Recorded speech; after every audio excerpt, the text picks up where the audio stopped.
ఓం అర్చద ప్రార్చద ప్రియమేదాసో అర్చద అర్చం పుత్రగ ఉదపురన్న దుర్భర్చద. పరిచయం చేసిన వైవిఎస్ చౌదరి గారు మరి ఈ చిత్రం ద్వారా ఎవరిని పరిచయం చేస్తున్నారు, ఇంతకీ ఈ చిత్రం యొక్క కథా నాయకుడు ఎవరు, కథని ముందుకు తీసుకెళ్లే ఆ నాయకుడు ఎవరు అనేది సో మనం తెలుసుకోవాల్సింది.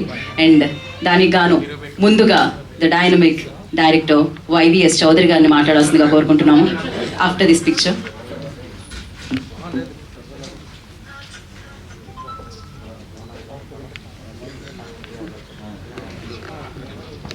పంచారు ఆ సిద్ధాంతాలన్నీ కూడా ఆయన అభిమానులు, ప్రపంచవ్యాప్తంగా ఉన్న అభిమానులందరూ నమ్మి ఆచరించి సాకారం చేసుకుని రకరకాల రంగాల్లో ఉన్నత స్థాయిలో స్థిరపడ్డారు. నేను సంపాదించిన అది కీర్తి కావచ్చు, కనకం కావచ్చు, ఏదైనా కూడా అలా మాలాంటి అభిమానుల కోసం ఆయన దాచి ఉంచిన నిధిలోంచి డ్రా చేసుకున్నట్టే భావిస్తూ ఉంటాను. సో ఆయన వదిలి వెళ్ళిన సిద్ధాంతాల్లోని పెట్టుబడిగా పెట్టి నేను ఆయన అభిమానిగా సినిమా ఫీల్డ్లోకి వచ్చిన తర్వాత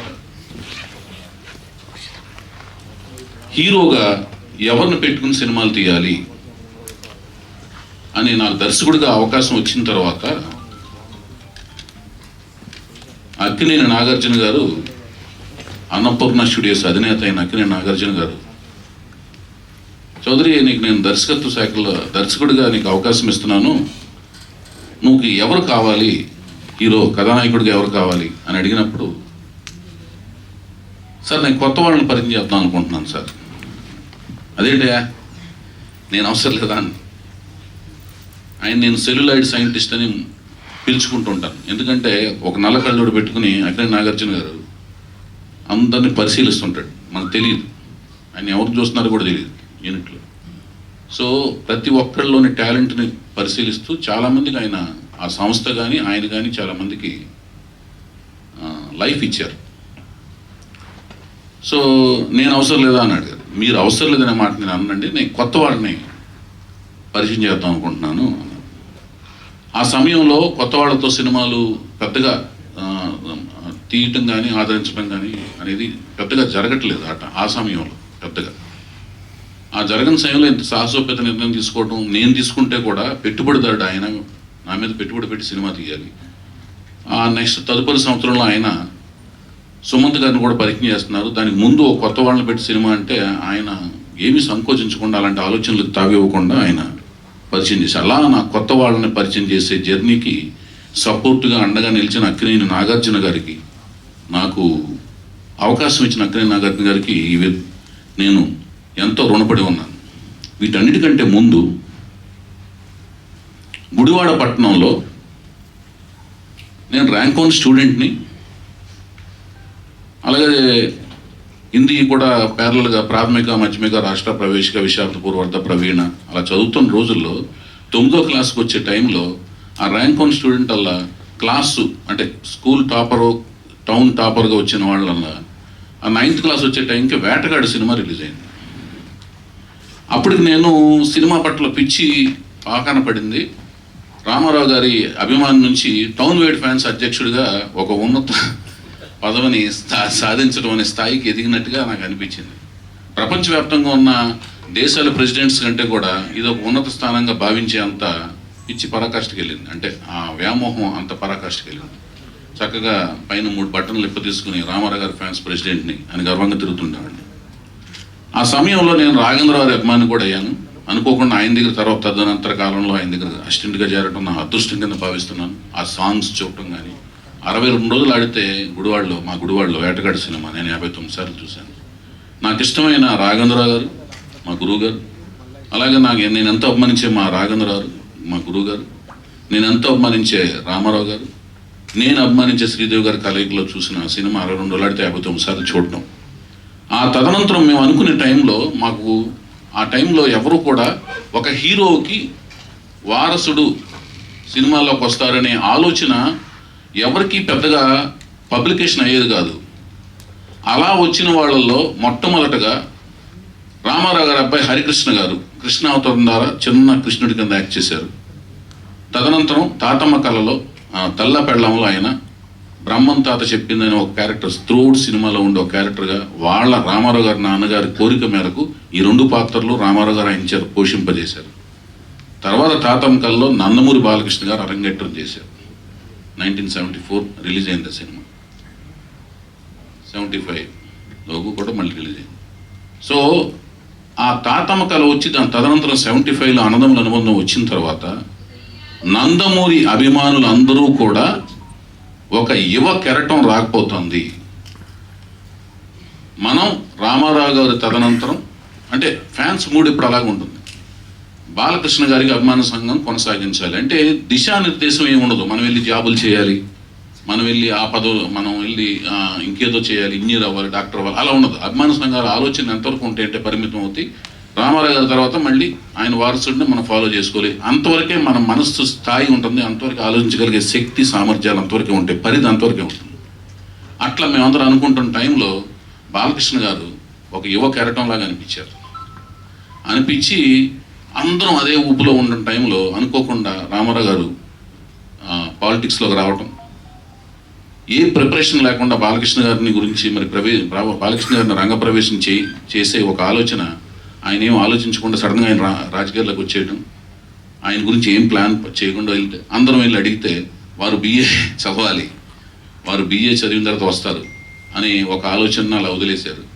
సరే ఇంతలో రకరకాల మార్పులు ఇండస్ట్రీలో చోటు చేసుకోవటం అయినా కూడా మేము రామారావు గారు సీఎం అయిన తర్వాత కూడా ఆయన బాలకృష్ణ గారి సినిమా వచ్చినప్పుడు ఆయన వారసుడి కింద అంటే నటసింహంలా ఇప్పుడు పిలువబడుతున్న నందమూరి బాలకృష్ణ గారికి ప్రారంభ దశలో ఆయన రామారావు గారి అభిమాన సంఘం అధ్యక్షుడిగా గుడివాడలో మొట్టమొదటగా బాలకృష్ణ గారి ఫ్యాన్స్ అసోసియేషన్ గుడివాడలో స్టార్ట్ చేసి, తర్వాత నేను ఇంజనీరింగ్ చేద్దామని మద్రాసు వచ్చిన తర్వాత పట్టాభిషేకం అనే సినిమాకి హరికృష్ణ గారు చీఫ్ కంట్రోలర్ నిర్మాత కింద అలియాస్ నిర్మాత కింద వ్యవహరిస్తూ రాఘవేంద్రరావు మా గురువు గారు, నేను ఎంతో అభిమానించిన దర్శకుడు రాఘవేంద్రరావు దగ్గర అసిస్టెంట్ డైరెక్టర్గా చేరే అవకాశం అదృష్టం కలిగిన ఆ సినిమాలో పట్టాభిషేకం సినిమాకి బాలకృష్ణ గారు హీరోగా యాక్ట్ చేస్తున్న ఆ సినిమాకి అసిస్టెంట్ డైరెక్టర్గా చేరిన తర్వాత NTR ఫ్యాన్స్గా ఉన్న ప్రతి ఒక్క ఫ్యాన్స్ NBK ఫ్యాన్స్ అవ్వాలంటూ అప్పుడున్న ఆనందంతో అందరిని NBK ఫ్యాన్స్ అవ్వాలని నేను ప్రత్యుత్తరాలు రాయటం ఒక 3-4 ఏళ్ల పాటు రాసి ఆ తర్వాత అసోసియేట్ డైరెక్టర్గా ఇలా నేను ఎదిగిన విధానంలో నందమూరి బాలకృష్ణ గారితో, తర్వాత నందమూరి హరికృష్ణ గారితో, అప్పటి నుంచి ఆయన ప్రొడ్యూసర్గా ఉన్నప్పుడు, తర్వాత ఆయనతో మళ్ళీ కథానాయకుడిగా, అలాగే బాలకృష్ణ గారితో కథానాయకుడిగా, అలాగే నన్ను ఒక మిత్రుడిలాగా ఆదరించిన ఘట్టమనేని మహేష్ బాబు గారితో కథానాయకుడిగా, అలాగే నాగార్జున గారితోనూ హరికృష్ణ గారితో, అటు నందమూరి వంశం అక్కినేని గారి వంశంతో కలిపి సీతారామరాజు సినిమాతో ఒక కాంబినేషన్, ఒక ఎప్పటికీ ఊహించిన ఒక కాంబినేషన్, ఈ తరంలో ఊహించిన ఒక కాంబినేషన్ని ఒక సెట్ చేస్తూ సీతారామరాజు సినిమా అదొక కాంబినేషన్. ఇలా అన్ని రకాల కాంబినేషన్స్ అక్కినేని గారితో పనిచేసే అవకాశం కలగటం మొట్టమొదటి సినిమా. అంటే ఒక సినిమా మొదటి సినిమాలోనే కొత్త నటీనటులు ఎక్స్ట్రీమ్ నటనలో పరాకాష్ఠలో ఉన్న అక్కినేని నాగేశ్వరరావుని బ్యాలెన్స్ చేస్తూ మొదటి సినిమాతో ఒక ఛాలెంజ్ జాబ్ చేయటం, ఇలా వెళ్ళే ప్రాసెస్లో వస్తున్నప్పుడు మళ్ళీ నేను ఆదిత్యవం అంకితలను పరిచయం చేయటం, రెండో జంట కింద దేవదాస్ సినిమాతో ఆ టైటిల్తో అమెరికాలో షూటింగ్లు జరుగుతుంటే, అమెరికాలో షూటింగ్లు చేస్తే తెలుగు సినిమాలు ఫ్లాప్ అవుతాయి అనుకుంటుంటే దానికి ఎదురీది వెళ్ళి అమెరికాలో షూటింగ్ చేసి అనుకోకుండా అఖండ విజయాన్ని సాధించడం ఎంతో కష్టపడి, దాని తర్వాత మళ్ళీ సాయి ధరమ్ తేజ్ మెగాస్టార్ పవర్ స్టార్ల మేనలుడు, ఆయన్ని పరిచయం చేసి సాయి ధరమ్ తేజ్ని పరిచయం చేసే అదృష్టం కలగటం, ఇలా కంటిన్యూగా జంటలను పరిచయం చేసే నా దృష్టిలో నెక్స్ట్ ఎవరిని పరిచయం చేయాలి అనే ఈ అవకాశం కూడా అనుకోకుండా నేను ఎవరినైతే అభిమానించానో, ఎవరినైతే ఆరాధించానో, ఎవరినైతే దైవ సమానంగా భావించానో, ఆ భావించిన ఎవరినైతే జంటల్ని పరిచయం చేస్తూ, అంటే YVS Chowdary care of address కొత్త వాళ్ళని పరిచయం చేయటం, కొత్త టాలెంట్ని పరిచయం చేయటం, 4 వయసులో హరికృష్ణ గారిని సోలో హీరోగా పరిచయం చేయడం, ఇలాంటి పరిచయాలకి కేర్ ఆఫ్ అడ్రస్గా నిలిచాను అనే ఒక ఆనందం నాకు ఏదైతే లోపల కలుగుతుందో, అదే అవకాశం మళ్ళీ రావటం, అలాంటి ఒక ప్రతిభని గర్జించే న్యూ టాలెంట్ రోర్ సెట్, కొత్త ప్రతిభ గర్జిస్తుంది ఇక్కడ అనే ఒక బ్యానర్తో యలమంచిలి గీత ఒక బ్యానర్ క్రియేట్ చేయడం, అది అనుకోకుండా న్యూ టాలెంట్ రోర్ సెట్ అంటే ఎన్టీఆర్ ఎట్ అనే ఒక యాదృచ్ఛికంగా ఆ టైటిల్ లెటర్స్ కలిసి నా దైవం పేరు యాదృచ్ఛికంగా కలవటం అనేది కూడా ఒక అదృష్టం కింద, మహాభాగ్యం కింద భావిస్తూ ఆ సినిమాకి తను నన్ను దర్శకుడిగా, అంటే తను నన్ను ఎలాగో ఎన్నుకోక తప్పదు మరి, ఎందుకంటే నన్ను నా కష్టం అంతా నేను ఎంత కూలీ నెంబర్ 1 తనకు తెలుసు కాబట్టి. అంటే మరి జీతం ఇస్తావా, నాకు ఏమిస్తుందో ఏం తెలియదు.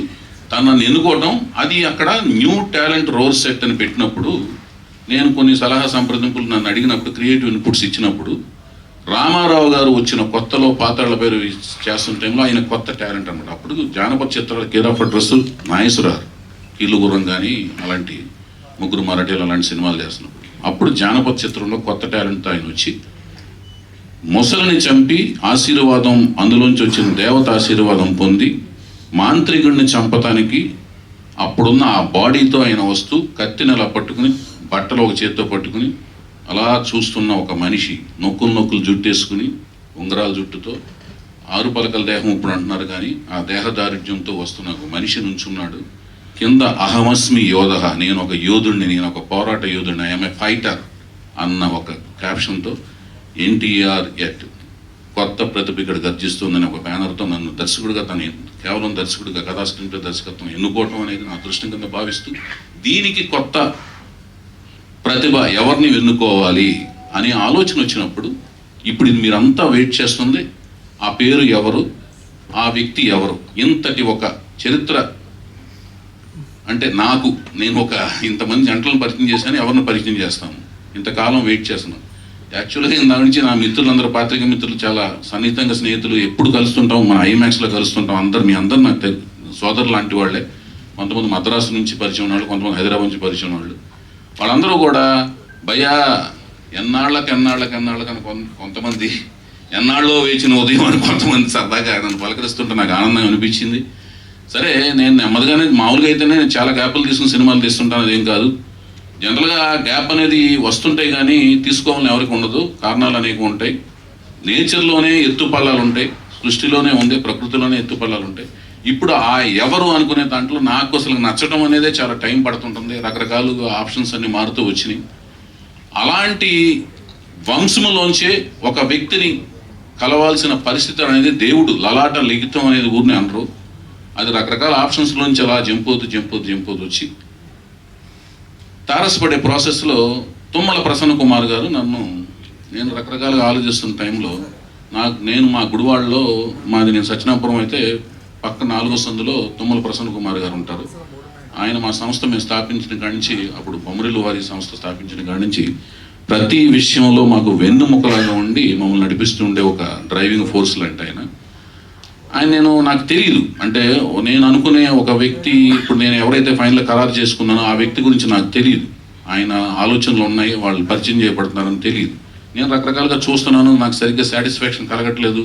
అమ్మ ఒకసారి నేను వాళ్ళని చెప్తాను, అది చెప్తాను, నన్ను ఒక పక్క తెగిన గాలిపటంలాగా అడ్డు తిరుగుతున్న నాకు ఒక దారం కట్టి, సూత్రం అంటాను చూడండి, దారం గాలిపటానికి, ఈ సూత్రం ఇలా కడితే బాగుంటుందమ్మా, ఈ బెత్త పైన రెండు బెత్తల కింద అన్నట్టుగా ప్రసన్న కుమార్ గారు నన్ను ఒక పక్కకి నన్ను ఇటు చూపించారు అన్నమాట. అటు కదా మీరు చూడమని ఈ ఫ్రేమ్ పెట్టారు, తిప్పుతాను చూడండి, ఇలా చూపించారు. అప్పుడు దాకా నాకు తెలియదు వాళ్ళు ఇలా పరిచయం చెబుతున్నారు, వారు ఎవరో కాదు. మరి చూసిన తర్వాత నచ్చాలి కదా, నచ్చకపోతే నేను చేయలేను కదా, నాకు అదొక తలనొప్పి. మళ్ళీ నచ్చకపోతే వాళ్ళు ఎంతటి వాళ్ళైనా నాకు నచ్చకపోతే నేను ఏ పని చేయలేను, అదొక లక్షణం నాకుంది. సో ఆయన ఎవరో కాదు, మీరందరూ రకరకాలుగా రాస్తున్నారు కానీ వాళ్ళు పెద్ద వాళ్ళైనా కూడా నచ్చకపోతే నేను చేయలేను, ఆ చిన్నవాళ్ళు అయితే అయినా కూడా నచ్చకపోతే నేను ఆగను. నేను అనుకున్నది డెఫినెట్గా చేస్తాను, నాకు నచ్చితే చాలు, అవన్నీ ఎదురెత్తులైనా ఎత్తాను. అది ఎవరి మాట వినడు సీతయ్య అనేది అది ఆ క్యారెక్టర్లోంచి నేను వచ్చాను. ఎందుకంటే అది మా రామారావు గారు ఇచ్చారు, రామారావు గారు ఇచ్చారు ఆ క్యారెక్టర్ మాకు. మడమ తిప్పకుండా పోరాటం చేయడం అని ఇంతకు ముందే చెప్పాను, అదే ఇన్వెస్ట్మెంట్ మాకు. మా సిరి సంపదలన్నీ అని ఉంటే అవే క్యారెక్టర్ మాది. సో ఆయన చూపిస్తే ఫైనల్గా మా దైవం నందమూరి తారక రామారావు గారి కుమారుడు, నందమూరి హరికృష్ణ గారు మా సంస్థ కథానాయకులైన నన్ను ఒక లారీ డ్రైవర్ కొడుకుగా కాదు, ఆయన ఒక సీఎం గారి కొడుకుగా కాకుండా 35 ఏళ్ళు సినిమా ఫీల్డ్ వెళ్ళిన నటుడు కొడుకుగా కాకుండా ఆయన అందులోంచి ఆ స్థాయి నుంచి దిగొచ్చి నన్ను లారీ డ్రైవర్ కొడుకు స్థాయి నుంచి పైకి తీసుకొచ్చి నన్ను ఒక సోదరుడిగా చూస్తూ, నన్ను నిర్మాతగా పట్టాభిషేకం చేస్తున్నప్పుడు పరిచయం నన్ను ఒక సోదరుడిగా చూస్తూ, ఎప్పుడు సోదరుడిగా చూస్తూ ఒక మానవత్వంతో చూసిన ఒక హరికృష్ణ గారి జ్యేష్ఠ కుమారుడైన జానకీరామ్ గారు, నందమూరి దీపిక గారు, నందమూరి జానకీరామ్ గారు, నందమూరి దీపిక గారు. ఇక్కడ జానకీరామ్ గారి గురించి చెప్పాలి. జానకీరామ్ గారు కామ్గా కనపడుతుంటారు. ఎంత కామ్ అంటే ఆ కాము మనకు ఎలా కనపడుతుంటారంటే ఎంతో మంచితనం కనపడుతుంటారు. ఆయన చూస్తుంటే మనకి ఏమనిపిస్తుందంటే ఈయన చాలా మంచివాడు అనిపిస్తుంటుంది. ఆయనకి వాళ్ళ దంపతులు అంత మంచివాడులా కనపడే జానకీరామ్ గారి నందమూరి దీపికా నందమూరి గారి తనయుడు, జ్యేష్ఠ తనయుడు, అంటే రామారావు గారి కొడుకు హరికృష్ణ గారు, హరికృష్ణ గారి కొడుకు జానకీరామ్ గారు, జానకీరామ్ గారి కొడుకు అంటే 4వ తరం కొడుకు హరికృష్ణ గారు, 3వ తరం జానకీరామ్ గారు, 4వ తరం తాలూకు రామారావు గారు నందమూరి 4వ తరం వారిని నేను పరిచయం చేసే అవకాశం నాకు కలగటం అనేది నేను మహాభాగ్యం కింద ఫీల్ అవుతున్నాను. నన్ను అటువైపు నడిపించిన తర్వాత నాకు నచ్చే అదృష్టాన్ని రామారావు గారు కల్పించారు, హరికృష్ణ గారు కల్పించారు, జానకీరామ్ గారు కల్పించారు. నేను ఫీల్ అవుతున్నాను.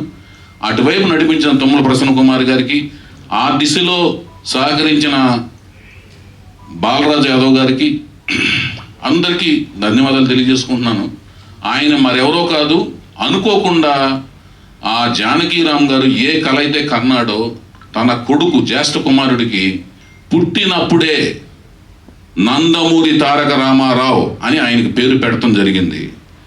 అతను ఒక కళ కన్నాడు, ఏ కళ అయితే కన్నాడో ఆ కళ పుట్టినరోజే ఆయనకి నందమూరి తారక రామారావు అని వాళ్ళ తాతగారి పేరుని ఒక కళ కని, ఏదైతే ఇతను ఫ్యూచర్లో అంతటి వాడు అవ్వాలి, అలాంటి వాడు అవ్వాలని ఒక కళ కని ఆయన అతనికి నందమూరి తారక రామారావు అని పేరు పెట్టడం జరిగింది.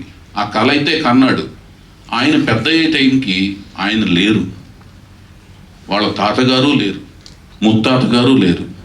ఆ కళను సాకారం చేసుకోవాలంటే ఆ కుర్రవాళ్ళలో ఆ కోరిక ఉండాలి, బలీయంగా ఉండాలి, ఆహార్యం రావాలి, ఆ ముఖ కవళికలు రావాలి. అది గమనించిన ఒక అతని వైపు చూడాలి, అతన్ని ఎన్నుకోవాలి, ఎంపిక చేసుకుని ఒక సరైన ప్రాజెక్ట్ ద్వారా ప్రజల దగ్గరికి తీసుకెళ్ళాలి. ఆ ప్రజలు ఆ క్రియేటివిటీని, ఆ ప్రతిభని ఆదరించి అతనికి పట్టం కట్టాలి. ఇవన్నీ జరగాలి. ఇవన్నీ జరిగిన తర్వాత అతను ఒక నటుడి నుంచి ఒక తార, అంటే ఒక స్టార్ అవడం అనేది జరుగుతుందన్నమాట. ఆ కళ కన్నాడు. కళ కన్న తర్వాత మొట్టమొదటి నేను చెప్పిన స్టేజ్ ఏంటంటే ఆ కుర్రోడిలో తపన ఉండాలి, ఆ మంచి లక్షణాలు ఉండాలి, ఆ ఆహార్యం ఉండాలి. అవన్నీ ఇంకొక దర్శకుడికి నచ్చాలి. ఆ దర్శకుడు అంతకుముందు ఇలాంటివన్నీ చేసి ఉండాలి, మంచి సబ్జెక్ట్ దొరకాలి. అవన్నీ కుదిరిని కుర్రవాడు మంచి లక్షణాలు ఉన్నాయి, వ్యసనాలు ఏమీ లేవు, మంచి కళ్ళు, చారిడేస్ కళ్ళని వర్ణిస్తాం కానీ పెద్ద కళ్ళు అనమాట, చక్కటి కనుబొమ్మలు, నవ్వితే చాలు ఆ నవ్వుకు పడిపోతారు. అట్లా ఉంటాడు ఆ కుర్రాడు. 5 అడుగుల 10 నుంచి 11 అంగుళాల మధ్యలో ఉంటాడు. మంచి దేహదారుఢ్యం, ద్రవిడియన్లా ఉంటాడు, చాలా బాగుంటాడు కుర్రాడు. ప్రసన్న గారికి మనసులోనే అమ్మయ్య అనుకున్నాను. తుమ్మల ప్రసన్న గారికి, ఆ బాలరాజు యాదవ్ గారికి అమ్మయ్య దండాలు బాబు. 4వ తరాన్ని రామారావు గారు, అంటే ఈ నందమూరి తారక రామారావు అనే పేరుని 4వ తరం వరకు అంటే ఇంకొన్ని ఏళ్ల పాటు కొనసాగించేందుకు దేవుడు, కాలము, ప్రకృతి శాసిస్తోంది అనే ఒక ఫీలింగ్ నాకు మనసులో కలిగింది. అభిమానులకి ఒక ఆనందకరమైన వార్తలాగా నేను ఫీల్ అయ్యాను. నందమూరి వంశాన్ని అభిమానించే అభిమానులకి చక్కటి ప్రవర్తన బాగుంది, నడవడిక బాగుంది. ఇందాక చెప్పిన రామారావు గారి గురించి ఏమైతే లక్షణాలు చెప్పానో ఆ లక్షణాలన్నీ అతను సమయపాలన పాటిస్తున్నాడు, అంకిత భావంతో ఉన్నాడు, వ్యసనపరుడు కాదు, అకుంఠిత దీక్షతో ఉన్నాడు. సో ఇవన్నీ కలిపి తపన ఉంది, ఎవరో తీసుకొచ్చి పెడతలేదు అతనికి అపాలన ఉంది. వాళ్ళ నాన్నగారు కన్న కళలు, జానకిరామ్ గారు కన్న కళని అతనిలో ఉంది. ఆయన వెళ్ళిపోయినా కూడా ఆ కళ అతనిలో ఉంది. ఆ కళను సాకారం చేసుకుందాం అనే తపన ఉంది. ఆ తపన ఉన్న అతన్ని వైపు నన్ను నడిపించారు ప్రసన్న గారు. ఎందుకంటే ప్రసన్న గారికి జానకిరామ్ గారికి అవినాభావ సంబంధం ఉంది. నన్ను నడిపించారు. నడిపించిన కళని నెరవేర్చేందుకు వచ్చిన మాధ్యమాన్ని నేను భావిస్తున్నాను, ఆ అదృష్టం కింద భావిస్తున్నాను. మంచి కథతో మేము ముందుకు రాబోతున్నాం. మాకు మీ ఆశీర్వాదం కావాలి. తండ్రి లేని బిడ్డ, తాత లేని బిడ్డ, వాళ్ళందరూ మధ్య వయసులోనే పోయారు. తల్లి ఒక్కతే తనని దగ్గరుండి అన్నీ తానై చిన్న వయసులో చూసుకుంటోంది. అండదండలు కుటుంబ సభ్యులు, ఇతర కుటుంబ సభ్యులు అండదండలు అందరూ ఉన్నాయి. పెద్ద కుటుంబం మొత్తం.